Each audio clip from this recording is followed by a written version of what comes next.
Welcome to ABC campus. आज हम companies act 2017 की टाइप्स ऑफ कंपनीज को डिस्कस करेंगे होल्डिंग एंड सब्सिडरी कंपनी के कॉन्टेक्स्ट में। तो सबसे पहले हम होल्डिंग कंपनी की डेफिनेशन को डिस्कस करेंगे। और ये क्योंकि डेफिनेशन इतनी ज़्यादा प्रॉपर और डिस्क्रिप्टिव नहीं है, क्योंकि डिफाइन हुई हुई है in the context of subsidiary company, तो साथ ही हमें सब्सिडरी कंपनी की डेफिनेशन भी पढ़नी पड़ेगी, तब जाकर हमें ये दोनों डेफिनेशन क्लियर होंगी। उसके बाद हम एक एडिशनल कॉन्सेप्ट पढ़ेंगे होली ओन्ड सब्सिडरी का, जिसमें होल्डिंग कंपनी की 100% शेयर होल्डिंग होती है, वोटिंग राइट्स होते हैं। और ये तीनों डेफिनेशन हम सेक्शन 2 ऑफ कंपनीज एक्ट 2017 के कॉन्टेक्स्ट में पढ़ रहे होंगे।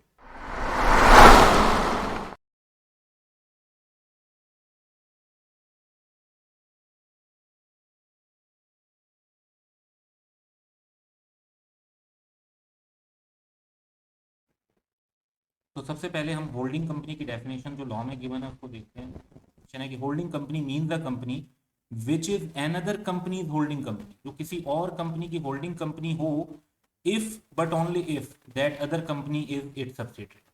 तो बेसिकली इस डेफिनेशन से तो हमें कोई कॉन्सेप्ट नहीं पता चल रहा, सिर्फ इतना पता चल रहा है कि एक कंपनी को तब होल्डिंग कंपनी समझा जाएगा अगर वो किसी और कंपनी की होल्डिंग कंपनी हो, और वो जो अदर कंपनी है वो उसकी सब्सिडरी।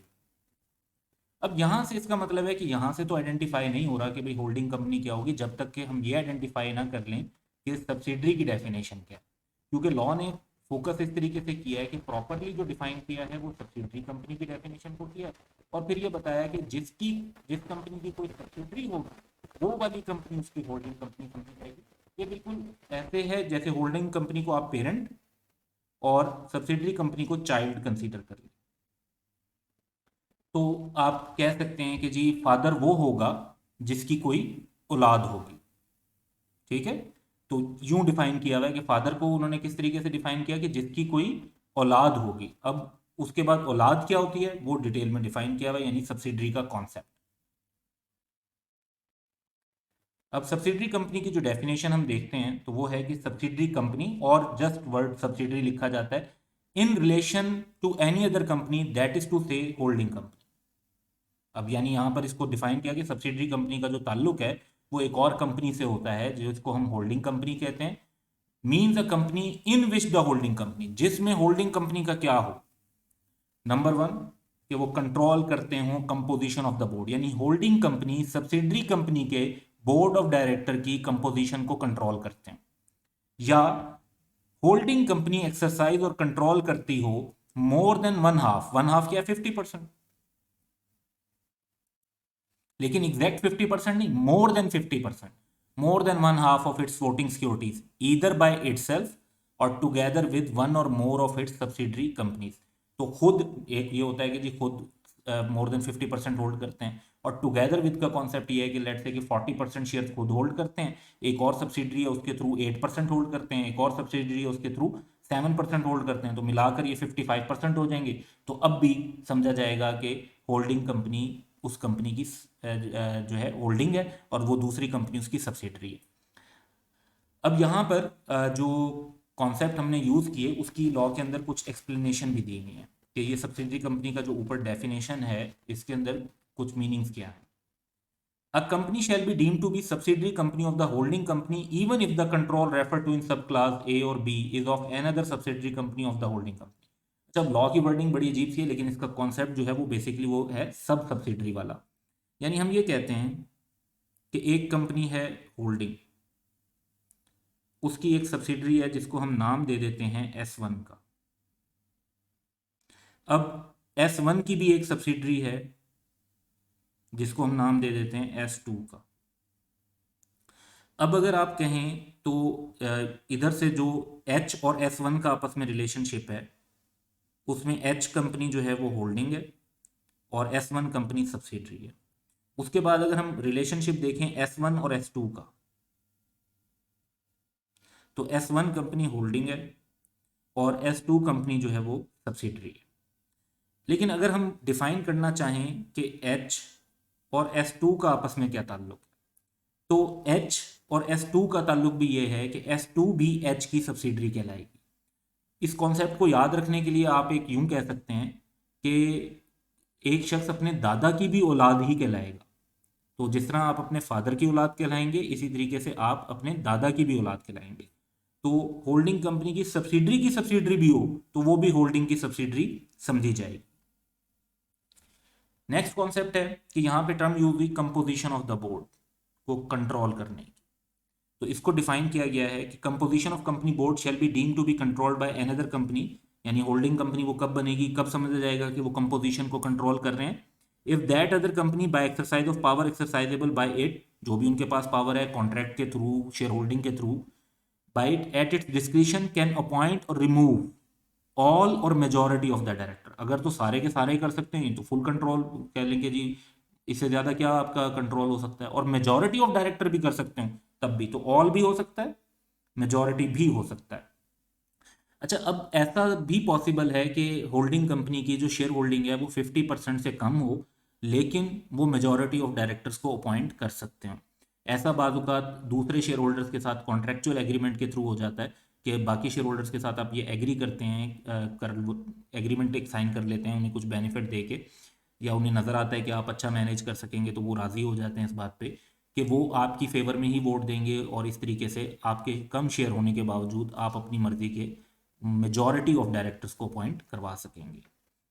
एक और एक्सप्लेनेशन जो सब्सिडरी कंपनी की डेफिनेशन के अंदर गिवन है वो ये है कि expression company includes any body corporate, यानी जहाँ जहाँ पे हमने टर्म यूज़ की है सब्सिडरी कंपनी, तो वहाँ पर ऐसी सब्सिडरी भी हो सकती है जो एक बॉडी कॉर्पोरेट हो, या होल्डिंग कंपनी भी एक बॉडी कॉर्पोरेट हो सकती है। ऑलरेडी हम डेफिनेशंस के अंदर ये डिस्कस कर चुके हैं कि कंपनी और बॉडी कॉर्पोरेट में डिफरेंस होता है, यानी कंपनी भी बॉडी कॉर्पोरेट की एक टाइप है, लेकिन बॉडी कॉर्पोरेट एक ब्रॉडर डेफिनेशन होती है जिसकी वीडियो ऑलरेडी इससे पहले आप कवर कर चुके होंगे हमारे चैनल पे। इसके बाद एक और प्रोविजन लिखी गई कि provided that such class or classes of holding companies shall not have layers of subsidiaries beyond such numbers as may be notified. अब लेयर से मुराद क्या है वो भी इस सेक्शन में डिफाइंड है कि layer in relation to holding company means its subsidiary or subsidiaries. इसको यूं आप अंडरस्टैंड करें कि अगर एक होल्डिंग कंपनी है तो उसके बाद एक सब्सिडरी आई, फिर उस सब्सिडरी की सब्सिडरी है, फिर उस सब्सिडरी की सब्सिडरी है, तो आप ये देख रहे हैं कि यहाँ पर 3 लेयर्स हैं, 1 2 एंड 3, और फिर अगर हम एक और ऐड कर दें तो ये 4 बन जाएंगी।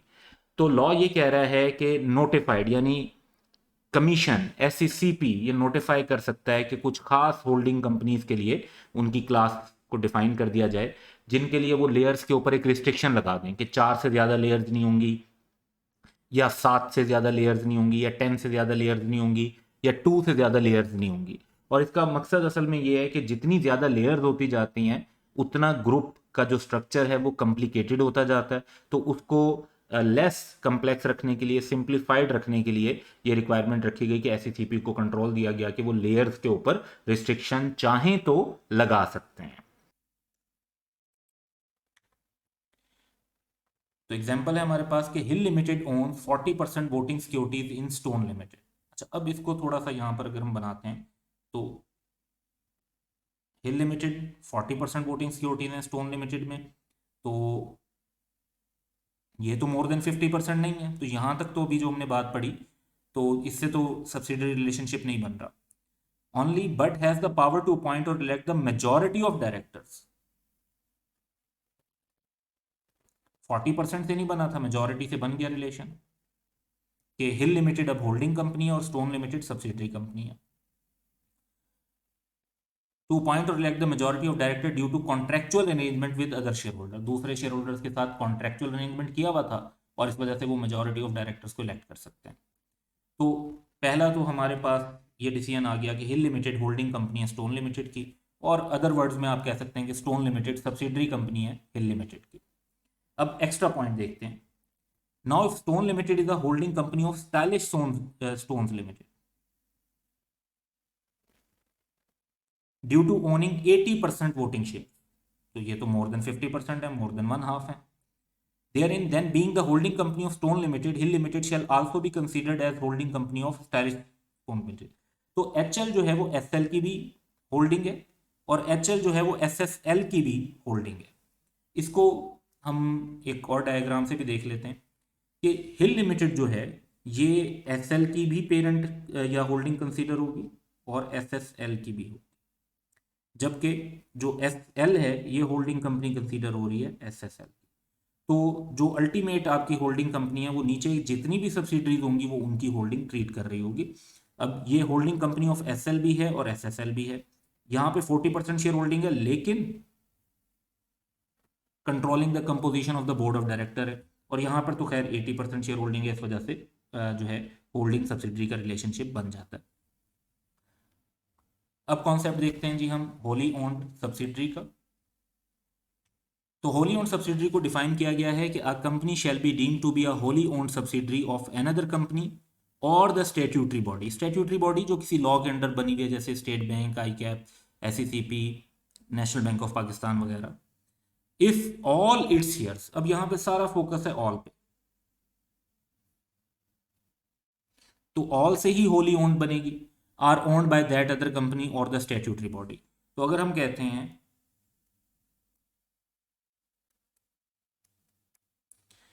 कि होल्डिंग कंपनी के सब्सिडरी कंपनी में 100% शेयर होल्डिंग है, तो ये होली ओन्ड सब्सिडरी है।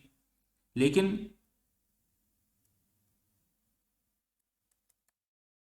80% शेयर होल्डिंग के साथ भी वो सब्सिडरी है लेकिन होली ओन्ड सब्सिडरी नहीं है। तो एक सिंपल सी एग्जांपल देख लेते हैं कि ABC limited owns 100% shares of XYZ limited और XYZ limited shall be deemed to be wholly owned subsidiary of ABC limited. अब यहाँ पर अगर शेयर होल्डिंग 100% से कम होती तो एक्सवाईजी फिर भी सब्सिडरी होती, लेकिन फिर होली ओन्ड सब्सिडरी ना होती। तो होली ओन्ड सब्सिडरी का कॉन्सेप्ट एक सेपरेट कॉन्सेप्ट के तौर पर भी अप्लाई होता है, यानी होली ओन्ड सब्सिडरी सब्सिडरी भी है, लेकिन उसकी फुल टर्म आप यूज कर सकते हैं Holi owned subsidiary. So that's all for today. Have a good day.